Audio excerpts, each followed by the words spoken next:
Now at 5, authorities investigate a police-involved shooting in Ottawa County, Oklahoma.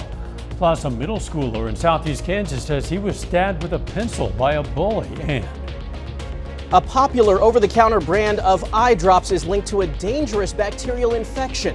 I'm Michael George with what doctors say you need to know. The 4 states' most watched news starts now. Authorities are investigating a police-involved shooting in Ottawa County, Oklahoma. This is KOAM News at 5. I'm Dow Quick. KOAM Shannon Becker has details of the shooting from the scene. Yeah, thanks. We're in Wyandotte at the Riverbend Casino, where this morning reports of a shooting here behind the building near a service entrance. The OSBI and FBI confirmed with KOAM News Now an officer-involved shooting occurred here this morning at Riverbend. We're told a subject in the parking lot brandished a weapon at the officer, and the officer fired their duty weapon. Status of the subject suffering a gunshot wound has not been released, nor the identity. But we do know there is no further threat to the public. We're here on the south side of the complex. The crime scene tape where the incident occurred is not visible to patrons at the casino, as the casino remains open today. Business as usual. We are inside the borders of the Wyandotte Nation, so an investigation as such is being handled by the FBI. It's protocol. We reach out to the OSBI for more information on what occurred and are waiting to hear back. In Wyandotte, I'm Shannon Becker for KOAM News Now. Again, no word on the identity or condition of the person who was shot, but that person is not a law enforcement officer. We will keep you posted. Middle schooler in Chinook, Kansas claims he was stabbed on school grounds by a pencil. According to guardian and grandmother Dottie Kellerman, her grandson has been harassed and assaulted since the beginning of the school year and says the school staff and faculty have not done enough to help stop the bullying. I don't understand a resource officer by self-admission that he can't tell the difference between a child that's being bullied and assaulted from horseplay. KOAM reached out to the Royster Middle School. The superintendent said in a statement the students responsible for the injury were subject to their standard disciplinary process. You can read the statement on our website at KOAMnewsnow.com. A Carterville, Missouri teacher who's an avid runner was referred to Kansas University Health System for having a life-threatening irregular heartbeat. She was diagnosed with ventricular tachycardia.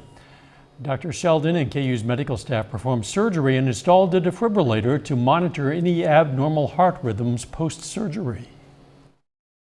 We wanted her to be protected, so we discussed this with her and decided to put in a defibrillator. And so that's a device that sits underneath the skin, and if she has a life-threatening rhythm issue, it's capable of treating her and shocking her back to life if that was to happen. Hopefully it doesn't. The doctor believes the irregular heartbeat was due to scar tissue that was inside the patient's heart. We're going to hear from that teacher tonight at 6. Sam Lane joins us now with our first look at the weather. Thank you very much. It's been a beautiful day across the area. Lots of sunshine, no precipitation on radar right now. That's good news, but that is not the case. A little bit further to our south with our neighbors in southeast Oklahoma and southwestern Arkansas, some cold rain and freezing rain there. Also some freezing rain extending back down into northern Texas around the Dallas Metroplex, which has been absolutely devastated by this storm. Fortunately, though, we're going to see temperatures in the 40s this evening, dropping into the 30s, all the way down to 16 by tomorrow morning. So it's going to be a chilly one out there. And looking down the lane, we're going to have a chilly Friday with a windy Saturday, but overall a warmer weekend with some showers next week. And of course, I'll have all the details on that in your forecast coming up in just a little bit. All right, we'll see you then. President Biden and Vice President Harris are meeting with members of the Congressional Black Caucus to discuss the George Floyd Justice and Policing Act. There's a renewed call to pass the legislation following the death of Tyree Nichols, who died 3 days after being beaten by Memphis police officers last month. The bill aims to address racial discrimination, excessive use of force, and the legal liability shield known as qualified immunity, which protects officers from many potential civil lawsuits. But with a Republican-controlled House, the bill faces a steep uphill battle. More testimony is expected today in the murder trial of once prominent South Carolina attorney Alex Murdaugh. Yesterday, prosecutors went after Murdaugh's alibi and tried to place him at the murder scene of his wife and son just before they were killed. Nancy Chen has more on a key piece of evidence. Get back. Prosecutors yesterday played this cell phone video taken by Alex Murdaugh's son Paul minutes before he and his mother Maggie were murdered. They say that's Alex Murdaugh's voice, and it places him at the scene of the crime, even though Murdaugh claims he was at home at the time. In the video, prosecutors say Paul is heard in the kennels on the family's property. There's a chicken. Checking in on his friend Rogan Gibson's dog. You can hear other voices in the background too, including, prosecutors say, Alex and Maggie Murdaugh. Hey, he's got a bird in his mouth! On the witness stand, Gibson was asked by the prosecution if he recognized the voices. You recognize Paul's voice? Yes, sir. You recognize Maggie's voice? Yes, sir. You recognize Alex's voice? Yes, sir. 100%? Yes, sir. In an interview with police on the night of the murders, Murdaugh claimed the only time he was at the kennel is when he discovered his wife and son were killed.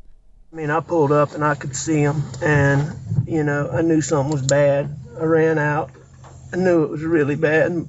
The defense pushed back, asking Gibson to describe the family dynamic.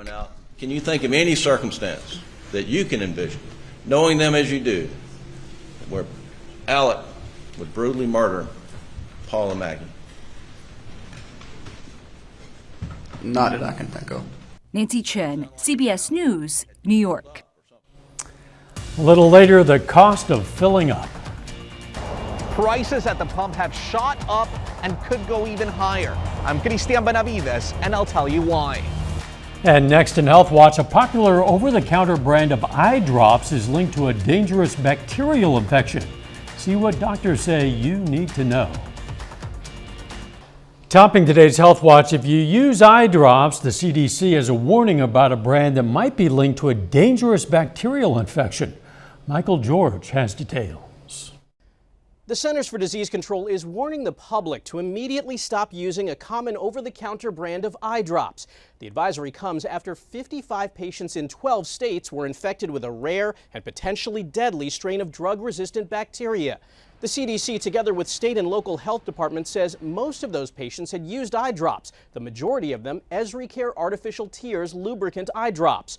The drops are manufactured in India and sold at Walmart and other major stores as a preservative-free dry eye treatment. The infections have caused one death after the infection got into the bloodstream and have also resulted in permanent vision loss and hospitalization. The CDC says consumers should stop using EsriCare drops. Symptoms of an eye infection can include discharge, eye pain or discomfort, redness of the eye or eyelid, the feeling of something in the eye, as well as increased sensitivity to light or blurry vision. Patients with symptoms should get medical care, but for those who have used the product and have no signs of infection, the CDC is not recommending testing. Michael George, CBS News, New York. EsriCare says it has not been asked to conduct a recall, but is advising consumers to discontinue use of the artificial tears until safety concerns are resolved. A new study in the UK finds social isolation and loneliness are linked to a greater risk of heart failure. Researchers found that if a person was socially isolated, felt lonely, loneliness was more of a factor. They say both stressors are more common in men and are linked to tobacco use and obesity. More people are using antidepressants for chronic pain, but scientists are questioning whether they're effective. Researchers in Australia found only some classes of antidepressants decrease pain for adults. They advised doctors to be more selective when prescribing medication for pain management. And the eating disorder known as ARFID is often inherited through genetics. That's the finding of a new study about the disorder that's characterized by the avoidance of certain types of food. People with ARFID may have a fear of choking or have a sense of discomfort from the appearance of the food that can lead to malnutrition. That's a look at today's health news. Later, a proposal aimed at curbing credit card late fees. We had lots of sunshine today. Is it going to last through the weekend? I'll have the answer when we come back.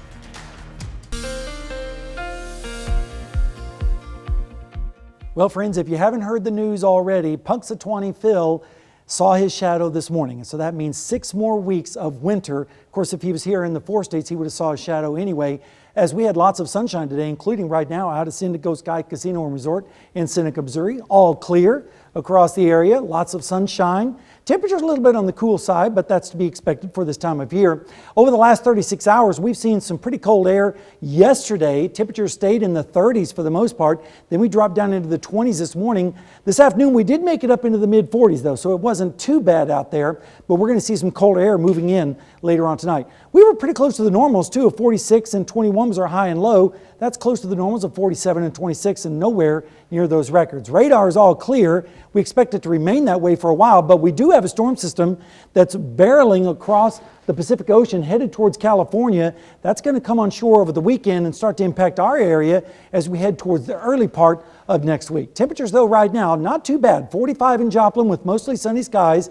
West-northwest wind is 6. There is a little bit of a wind chill, but not much. 42 is what it feels like right now, and the dew point is currently at 20 degrees. Temperatures across the area are generally in the 40s and 50s, especially out towards the west. A little bit chillier down to the south, where the cloud cover and also the ice has been hanging on. 39 in Bella Vista and 38 in Jay. But we're at least on the positive side as temperature changes. Over the last 24 hours, we're about 15 degrees warmer now than we were 24 hours ago, close to 20 degrees warmer in Chanute this evening. But notice up to the north, here's another blast of cold air that's going to sink down our way tonight on some winds. And those winds are going to be bringing that colder air in. And then tomorrow, the winds are going to lighten up. And as we go through time, though, notice on Saturday, the winds are really going to be howling out of the south with wind speeds over 40 miles per hour, gusts close to 50 miles per hour. And as we go through Sunday, the winds lighten up a little bit, but then they come back again for Monday. And when you factor in the winds with the dry conditions, we're concerned about fire danger, especially on Saturday with the dry conditions, as the drought is still trying to make its way back in to southwestern Missouri. Temperatures, though, this evening are going to be dropping down into the teens by tomorrow morning with northeasterly winds under mostly fair skies. Then tomorrow, we're going to see temperatures rising into the upper 30s to around 40 degrees with light south winds. And then as we go through Saturday, that's when the wind machine really kicks in with mostly cloudy skies with temperatures in the 20s and 30s on Saturday morning. But by Saturday afternoon, with those windy conditions, we're going to see temperatures responding into the mid 50s across our area, so that'll feel pretty nice. Then Saturday night into Sunday, we'll see temperatures dropping back down into around freezing, colder up to the north and west, warmer down towards the south. Now, as we look down the road, we're going to see the cold air retreat back to the north and east over the next few days. As we head into the weekend, mild conditions will start to move in, but then the storm system will drop into Southern California.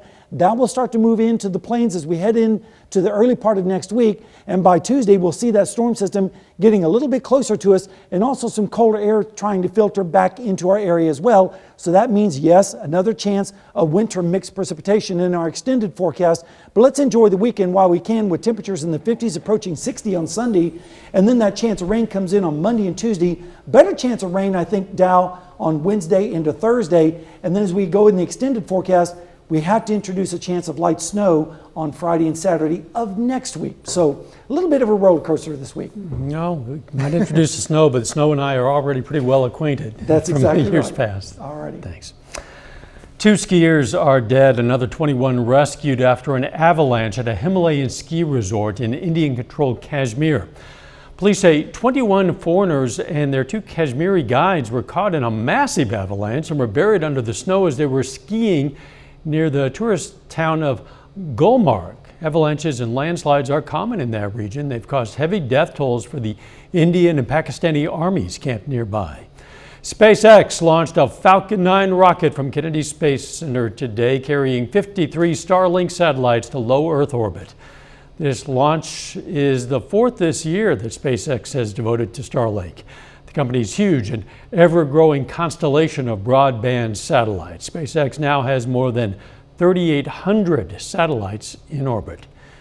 Coming up, the trend in gas prices. First, though, we recognize a local veteran, Sergeant First Class Claude Lancaster in the U.S. Army. The soldier from Southwest City, Missouri, was part of the 1st Armored Division, 13th Tank Battalion in 1941, fighting in Africa, French Morocco, Tunisia, Naples, and Rome in 1945. Lancaster later served with the 7th Armored Division from 1950 to 1952 during the Korean War. He earned 6 bronze medals, the Good Conduct Medal, the Korean Service Medal, and the National Defense Service Medal, and we are proud to salute Sergeant Claude Lancaster, a 4-state hero. You can learn about other heroes anytime. Also submit your own. Just go to our website, KOAMnewsnow.com. Topping today's Consumer Watch, the Biden administration has announced a new proposal to curb credit card late fees, which it says have cost U.S. consumers $12 billion a year. The new proposed rule would cap late fees at $8, though companies would be able to charge more depending on the cost of collecting payment. The rule is subject to a 30-day public comment period before finalization.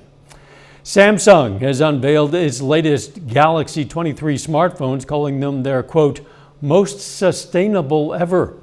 The company says the S23, S23 Plus, and S23 Ultra contain more recycled materials than any previously released Galaxy phone. They'll hit shelves on February 17th. The base S23 model starts at just under $800. After hitting record highs last summer, gas prices dropped dramatically in the fall, but they're now once again pushing higher. AAA says prices at the pump have shot up around 30 cents a gallon in the past month. Christian Benavides looks into the reasons why gas prices have increased and where they could go from here. Dan Kozakowski is traveling from Florida to South Carolina in his motorhome and feeling the pain at the pump. On a fixed budget, it hurts, but it is what it is. Can't do nothing about it. After hitting a record high last summer, gas prices dropped dramatically in the fall but are now marching higher again. According to AAA, the national average for a gallon of unleaded has jumped 30 cents in the past month. A lot of it had to do with the weather. We had that terrible winter storm at the end of December. Andrew Gross from AAA says the holiday storm forced many refineries to shut down, leading to a disruption in supply. You had this weather-related oil refinery issue that's gotten better, but it kind of set everything back. And that's why you had that pretty steady increase in prices. Those prices are starting to stabilize, but could be going up again. That's because many refineries are about to shut down for annual maintenance, which will impact output, just as demand for gas is about to go up. After the end of February, you start getting into, spring driving season starts ramping up. When more drivers are on the road, higher gas prices usually follow, and some analysts predict they'll climb another 25 to 50 cents a gallon by March. Christian Benavides, CBS News, Pompano Beach, Florida. Here in the 4 states, AAA says gas is cheapest on average in Missouri, where it costs $3.16. In Arkansas, the average is $3.17 a gallon. Oklahoma, it's about $3.18. In Kansas, gas is averaging about $3.20 a gallon. A final check of the forecast next.